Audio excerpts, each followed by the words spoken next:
Excellencies, distinguished delegates, ladies and gentlemen, good afternoon. Allow me at the outset to thank the UN Economic Commission for Africa for inviting the United Nations Office for South-South Cooperation to the 8th Africa Business Forum. With a combined GDP of more than $2 trillion and an expected growth of more than 3.5% in 2025, as well as an opportunity to shape the global agenda through South Africa's G20 presidency, Africa has unprecedented opportunities for development. However, with only 5 years to the Agenda 2030, only 17% of the SDGs are on track, with Africa's SDGs progress being less than 10%. This is despite progress in some SDGs like SDG 6, where northern and southern African regions have reached the global averages. This denotes the need for accelerated, intensified, and collaborative efforts.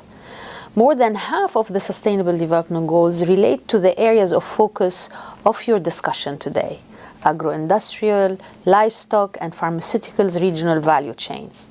This includes Goals 1 and 2, which have been flagged as needing intensified efforts in Africa, and SDGs 13 on climate action, which also requires urgent attention to reverse the current negative trends on the continent.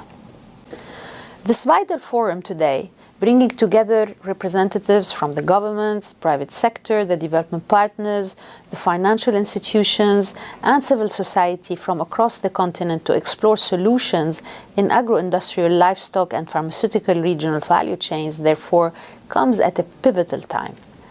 Despite current challenges, ongoing regional integration efforts under the African Continental Free Trade Area are contributing to Africa's positive economic outlook and the expected growth of more than 3.5% in 2025. In the spirit of solidarity, collaboration, and shared purpose among developing nations, South-South cooperation stands as a powerful development cooperation modality and a catalyst for progress for Africa and the rest of the Global South. African countries are increasingly engaging in South-South partnerships with the UN support. UNDP, for example, reported 54 country-to-country exchanges and 64 regional and interregional collaborations related to South-South and Triangle cooperation in Africa in 2023. FAO is also supporting a highly successful Uganda-China South-South cooperation project to enhance agro-industrial development in Uganda. To dive deeper, Africa's low participation in global and regional value chains, where only 14% of exports are value-added and 88% of inputs are imported, presents a compelling opportunity to leverage South-South cooperation tools and resources to transform these dynamics. And through the intra-African and cross-regional South-South cooperation within the African Continental Free Trade Area framework, countries can effectively foster regional production networks and leverage comparative advantages. The United Nations Office for South-South Cooperation, and within its mandate of promoting South-South cooperation and in support of Africa member states, works closely with regional commissions, including UNECA, the United Nations Development Coordination Offices, resident coordinators, the UN Secretary General Office of the Special Advisor on Africa, and the African Union Commission and its agencies to enhance awareness and increase capacity to harness South-South cooperation. Our online digital knowledge platform, the South-South Galaxy, features over 960 Global South solutions, half of them involving countries in Africa, and it's exemplifying these efforts, providing access to valuable resources. For example, the Islamic Development Bank's publication on enhancing value chains for smallholders farmers is also featured on this digital platform. Additionally, catalytic funding from South-South and Triangle Cooperation Trust Funds, managed by the UN Office for South-South Cooperation, is helping to turn national priorities into reality. About 37% of all the trust funds allocations have been towards support for African countries.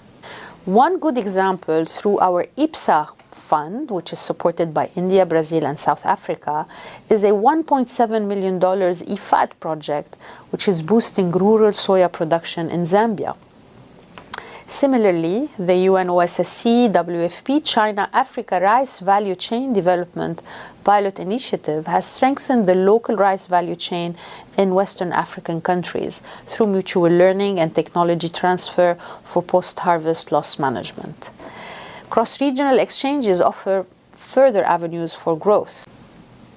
As an example of that, ASEAN +3 experiences involving ASEAN, China, Japan, and South Korea on strengthening regional value chains through strong private sector engagement can be leveraged by African countries through cross-regional South-South cooperation for enhanced private sector engagement in these efforts. The UN Office for South-South Cooperation remains steadfast in its commitment to supporting Africa's regional value chain development efforts within the African Continental Free Trade Area framework. We will continue facilitating partnerships, building capacities, and working with member states, with regional commissions and other stakeholders to harness the full potential of South-South and Triangle cooperation. Together, we can surely forge pathways to a more resilient, inclusive, and prosperous Africa. Thank you.